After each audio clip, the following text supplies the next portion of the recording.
Going to talk this morning about applicant screening, and this is kind of a brief overview, it's kind of screening 101 if you will, and if time permits, once we get through this, I'll go over the actual credit report and how to read that, and if time permits after that, I can actually show you the web browser through ILA's website so you know what it looks like and how easy it is to navigate through.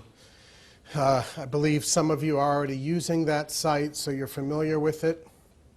And so we'll go ahead and get started. First question I'd like to know is, everyone in the room, do you run consumer credit reports currently? Like TransUnion or Experian? Anyone that doesn't run consumer credit? CIC. You use us. Okay, so everyone does a credit report. Okay, what about eviction and criminal background? You all do criminal background checks? Okay, good. Okay, what I put together is basically, first of all, any fair housing officials in the room? I need to know that, so I'm safe. I put together a seminar that if you follow the tools presented, it should give you the most qualified resident that you can get for your property. It will save you time and headaches later on, avoiding unnecessary evictions. Your commitment to the details is extremely important and well worth it. The goal is to obviously increase your NOI, decrease rental problems, and maximize your property's potential. So we're going to talk about pre-screening and screening the applicants, processing rental applications, discrimination and fair housing as it relates to applicant screening. We're going to talk about credit criteria, the importance of having a credit criteria established, and understanding credit reports. That's, if time's permitted, we're going to get into the credit reports, and then the how to handle any denial to rent forms that you have to give out to applicants, adverse action letters, and conditional acceptance letters. The first thing I want to go over is the red flag ruling and address discrepancy law. This law took effect in 2010. Is anyone in the room familiar with this law? Yes? No? Maybe? Okay. Basically, we now have a responsibility to make sure that the applicant who is applying is in fact that applicant.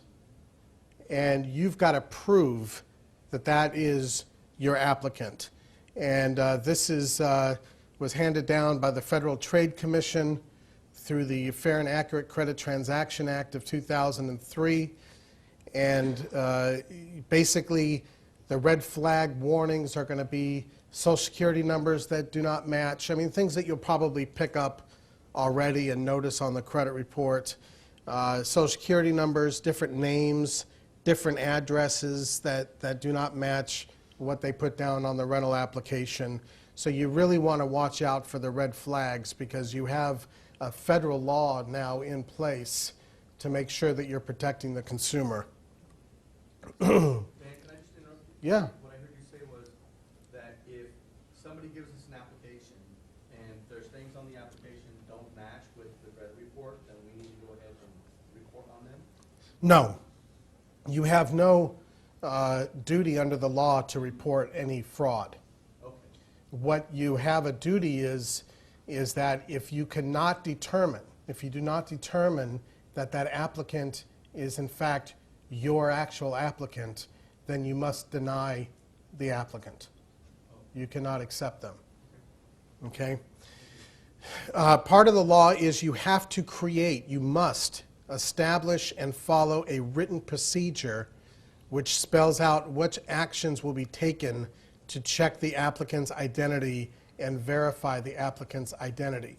This is not a written criteria or procedure that you're going to hand out to the consumer. This is an internal document that you're going to have in place. So you must establish and follow procedures to supply a confirmed accurate address to the credit bureau. So if something doesn't match up, you're going to want to start looking at further documentation on the applicant, starting with the most common, their driver's license, matching the name and address on the driver's license, the Social Security card. Bank statements are a good form of documents, W-2s, and a very important one is the utility bill, because the utility bill not only gives their name, but it gives their most current address on the utility bill, the service address on the bill. So that's an important document to get. Just in general, it's a good document to get, but especially if there's any red flags. Dan, does that mean that we should actually retain a copy of that document? I would. I would, absolutely. Yes. You know, cable bills, utility bills, phone bills, whatever documentations that you can get, especially if there are red flags. You must, it's essential, according to the credit bureaus and the Federal Trade Commission, that you supply the credit bureau with an accurate current address before you run the credit report. So this is why you want to look at the driver's license or look at a utility bill or cable bill or phone bill. Look at these documents before you run the credit report, because you have to supply the bureau with an accurate current address. Now, after you've done all of that, if you still determine that the applicant is not your applicant, and you still feel that identity theft is going on, you must deny the applicant. If they ask for a copy of the report, you must not give it to them, because you don't know that it's actually the individual that you're dealing with. So you're just helping the situation. So you cannot give them a copy of the report. You give them an adverse action letter, and you let them dispute with the bureau whatever it is they want to dispute. But you're under no obligation under the ruling to report the fraud. Is that a law that you cannot give them the actual report? Right. That's under the federal guidelines. Okay, so that's the red flag ruling. Now, the definition of a consumer background check has several components. The obvious first one is the consumer credit report. There's 3 bureaus: TransUnion, Experian, Equifax. TransUnion is the most popular one here in your area. They're based out of Chicago, very, very big in the Midwest. It's the bureau that I recommend that everyone uses out here. And I believe that's the bureau that ILA is using. Experian is more popular out on the West Coast and in the South. And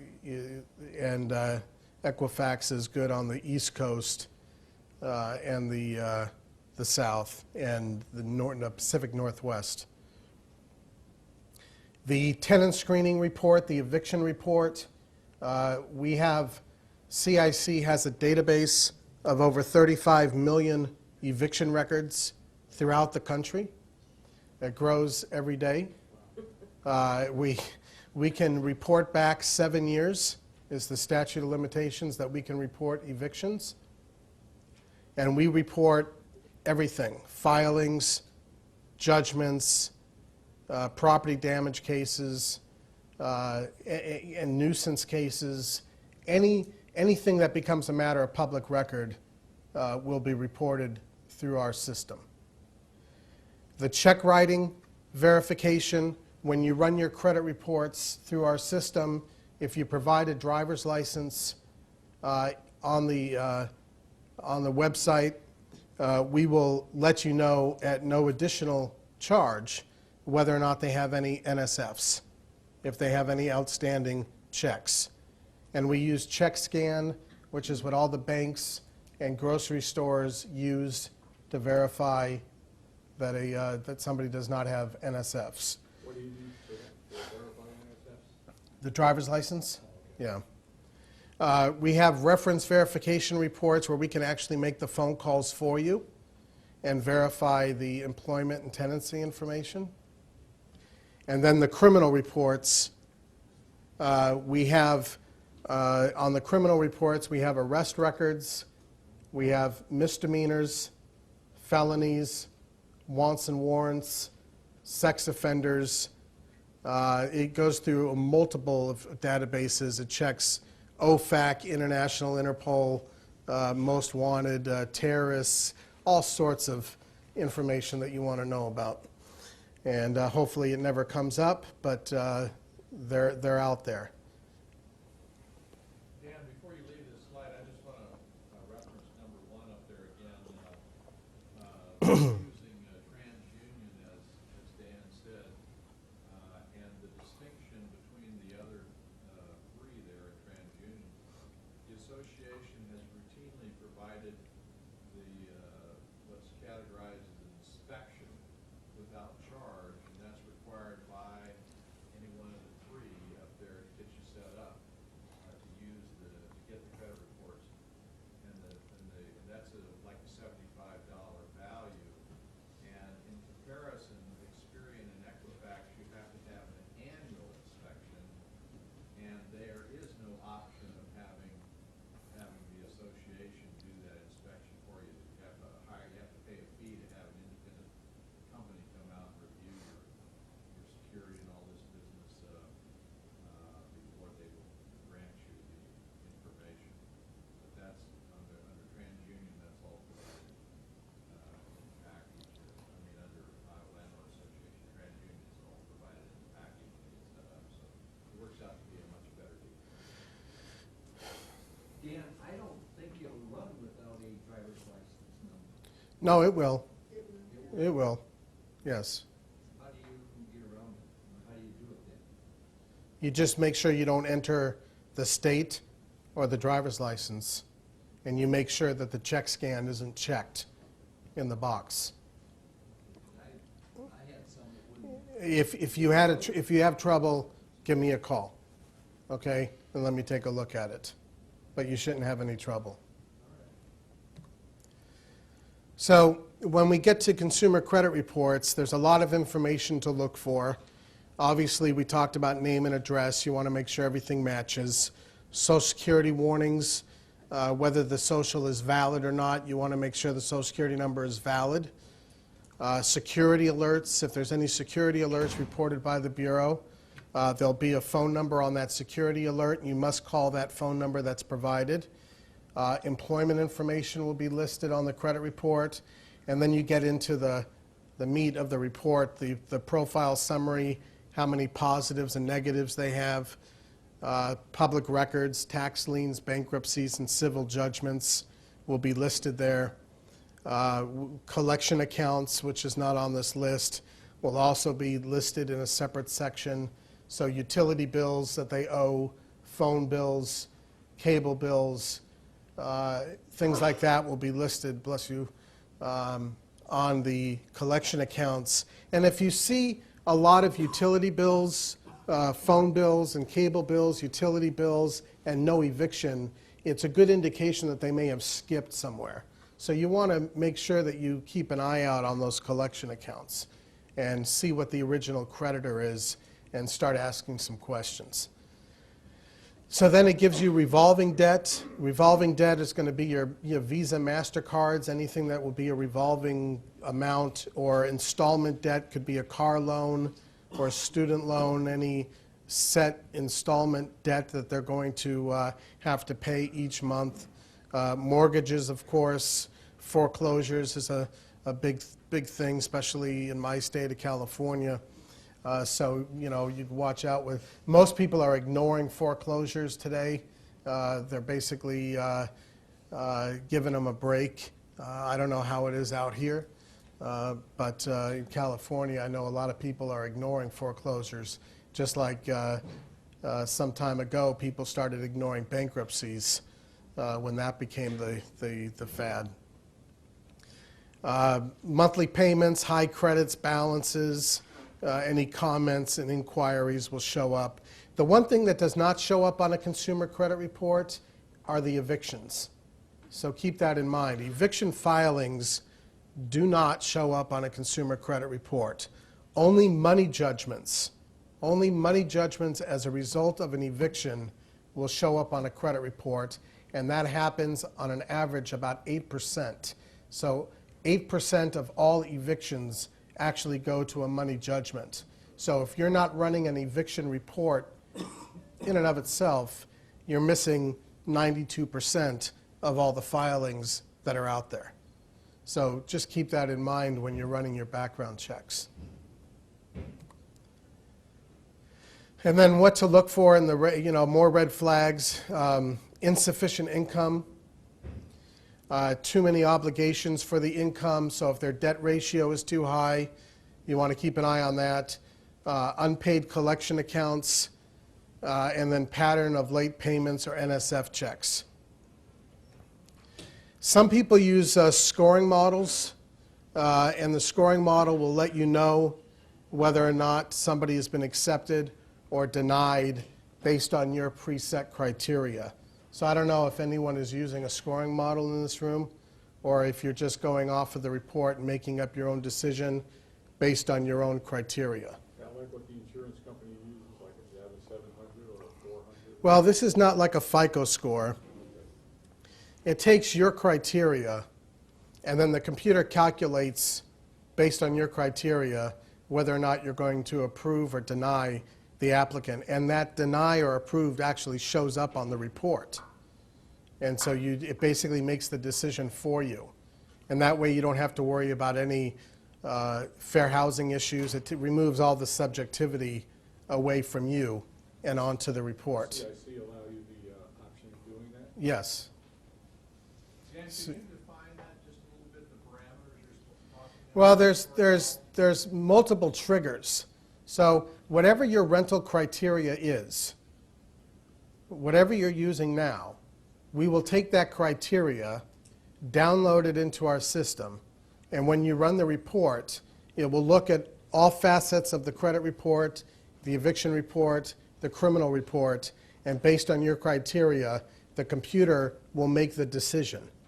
So as an example, if you say your criteria is a minimum of 600 on a FICO score, that would be a no-go when it spits out the report. Right, so if they have a 599, it will spit out a denial. Right. Or if they've been evicted, or if they have judgments, or Right. bankruptcies, or any of those things. Right. Is there a source we might be able to find for putting that together, something readily available? Well, I have a few examples of criteria that I can send your way. Okay. And then I have a slide in here that kind of gives you some examples of what to look at. Is use scoring models a checkbox on your application for your CIC? It's a form, it's a separate form you would fill out, and then we would work through it together, and then the people in the office will put that into the system on your account, and then it's good to go. Just request that form? Yeah. It's called, the product is called CrossScore.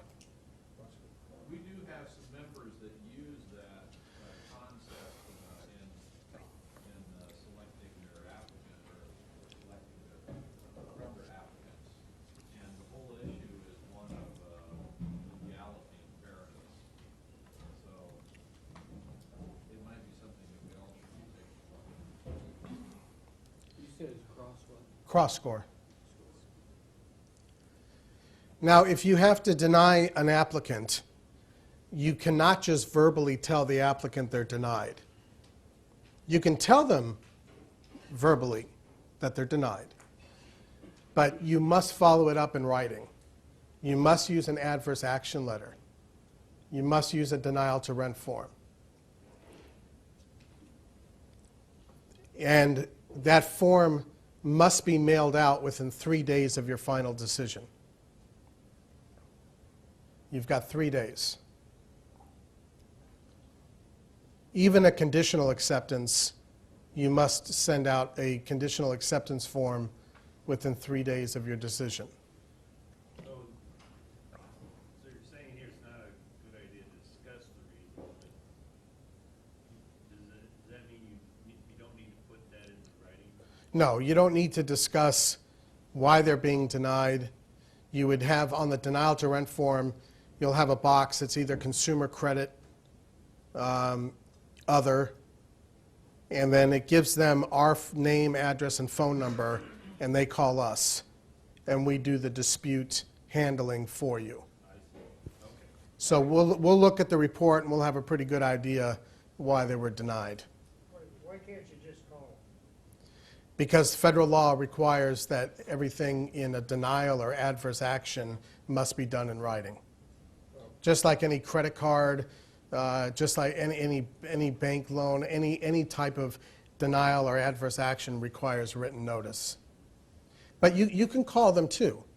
You can call them too, but you must follow it up in writing. And we've had lawsuits for not complying with that. We've had lawsuits for not doing it within 3 days. Consumers are starting to get a lot more wise to the laws, and they're finding these ambulance chaser lawyers. No lawyers in here, are there? I don't want to insult anybody. A conditional acceptance would be if you imposed additional conditions on them. Right. Or renting the place, like extra. Security deposit, exactly. Co-signer, anything like that Okay. is a conditional acceptance. Yes, ma'am. I tell them up front in the application process that they have a credit score of less than 600, they're going to be required to pay an additional deposit to account for my additional risk. Right. If they choose to do that. You still have to give them an adverse thing if then when you rent it, it is less than 600, if that's your written criteria. Yes. And it's given to them in Yes, writing. yes. You still have to give a conditional action notice. And how do you do that? You have to send it regular and certified? No, just regular mail. Just regular mail? Yeah, just regular mail. Dan, those are also on the website, are they not? Yes. So when you run the background check and report, then based upon your decision, you click on that area, and then you just populate that letter and put in any additional verbiage, and it's ready to go. So it's not a complicated process.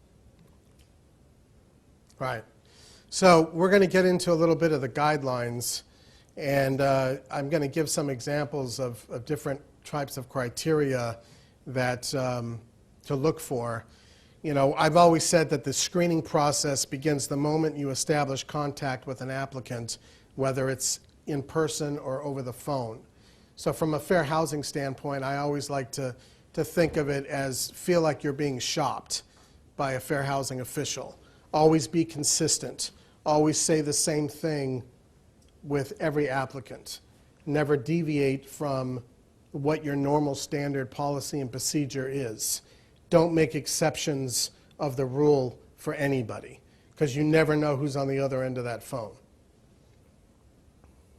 And again, watch out for those red flags. Applicants wanting to pay rent in cash is always a red flag. Don't be pressured by people in a hurry. Don't rush. Take your time, do your homework, your research, your due diligence, and make sure that you're doing everything you can to make sure that you're getting the most qualified applicant. You know, those applicants, I always like to say, that pull up in a U-Haul and they're ready to do the deal, there's a red flag. Something's up. But make sure your process is consistent for everybody. The lovely Dodd-Frank law. The Dodd-Frank Act, as of July 21st, 2011, created a new requirement for the denial to rent notices. And I know that's very hard to see, but basically the FICO score that you get, and does everyone get a FICO score on their credit report? If you deny an applicant, you must put the FICO score on your denial to rent form. That is a new federal law. For any reason, or if you deny because of the FICO? No, for any reason. The denial to rent form must have the FICO score on the form. And our denial to rent form has it on there automatically. It has it on there already.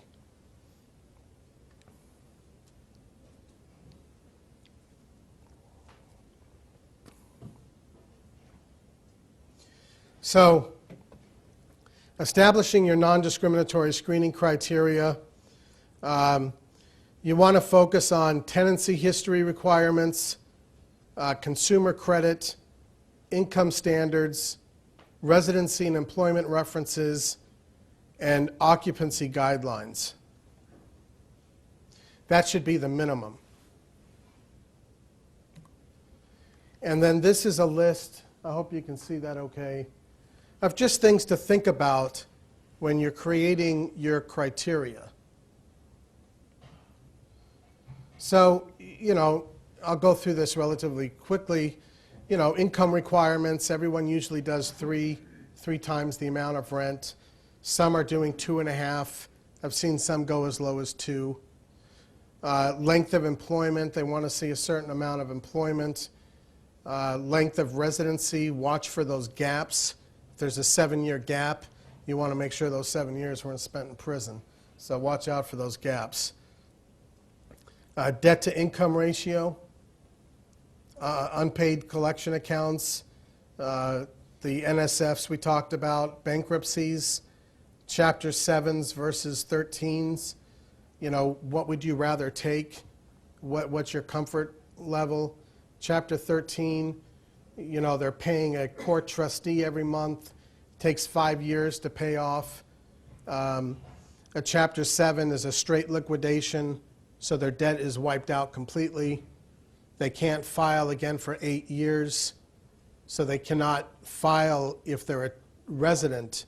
They can't file and use the bankruptcy laws to stay in the property and not pay the rent due to an automatic stay. So, in my opinion, a Chapter 7 is a much better qualified candidate than a Chapter 13. Because a 13, they can file again in a short period of time, and they can even convert it to a Chapter 7 if they wanted to. So a Chapter 7, and you want it to say discharged. You want to make sure that it says discharged on the report. That means it's been wiped out, they're clear, they have no longer any debt, and they're good to go. Dan, in regard to the length of time for filing, that is per chapter. I had a creep one time that filed a Chapter 13, which is reorganization of debts, and supposedly on a payment system. Well, he didn't pay. Then, 3.5 years later, he filed the Chapter 7, wiped out the prior Chapter 13, plus obviously the ones in the next 3.5 years. And he was smart enough to come back and 3.5 years later filed 13 again, which is reorganization of debts. So he just leapfrogged every 3.5 years. Yeah. He really paid nobody. And I'll tell you where he worked. Iowa Civil Rights. Because he knows the law. And he got away with it. So that's why I always recommend Chapter 7s only. He was an assistant to Don Grove. It's definitely better than a He 13. was under Don Grove. No, that's what it is. Well, yes, he was. Of course he was. Absolutely. That's the guy we had first. Yesterday morning, Casey. He worked for him. So, Still works for the Iowa Civil Rights. so when you get to good credit, how do you define good credit? What is good credit to you? Let's say they have 10 accounts, 10 credit cards. How many negatives are you willing to accept to have it considered still to be good credit? Some people are on a 40% ratio, so they can't have any more than 4 negatives for every 10 accounts that they have. So you need to define what exactly your definition of good credit is. Will you only accept perfect credit? What about bad credit? How much bad credit are you willing to accept? What about no credit? What if they have no credit at all? Are you going to accept them but with a higher security deposit or a cosigner? So these are all the things you need to consider when you're creating your credit criteria. What about medical bills, student loans, foreclosures, inquiries? How do you handle people that are new to the country? How will you verify income? So these are all things to think about, and you've got to have this credit criteria in writing. You've got to have it in writing, and you should attach it to the rental application. You should hand it out just like what you do. You know, hand it out to every applicant that applies, whether they ask for it or not. I always say just attach it to the rental app. And it's also great if you're being shopped by Fair Housing, because they want to see. And it helps the applicant. It saves them time and money. If they're not going to qualify, they go away. They don't waste your time. They don't waste their time. So, you know, these are just things that you want to, you know, think about. Dan, one of the things that works very nicely with screen people is when you tell them that there's an application fee of $29 or more, and it's non-refundable. And if you also tell them that this is the time to be honest and talk about what issues you might have. Otherwise, if you pay the application fee, it won't be refunded. And then many times I find that these people disqualify themselves. Right. You know, it acts as a good deterrent. The more you charge for a credit check fee, if you charge $35, $40, $45, they're not going to pay $40, $45 to get a no. They're usually going to be up front, or they're not going to apply at all. They're going to move on. So it acts as a good deterrent if there's a problem. On the rental application, you want to give everyone over the age of 18 an application. And you want to make sure you're asking the right questions on that application. So you want to make sure they completely fill out the application completely, that they've read the whole thing entirely. Fair Housing recommends that you record the time and date that you received the application. Their recommendation is you take the first qualified applicant. Now that's their recommendation. I have attorneys that say you can take the best of the pool, and I have attorneys that say you must take the first qualified applicant that applied. Fair Housing will say you must take the first qualified applicant that applied, and that's why they say to record the time and date that you received the application. I'm of the, thought of taking the best out of the pool, but that's just me. Make any non-discriminatory notes and clip it to the application.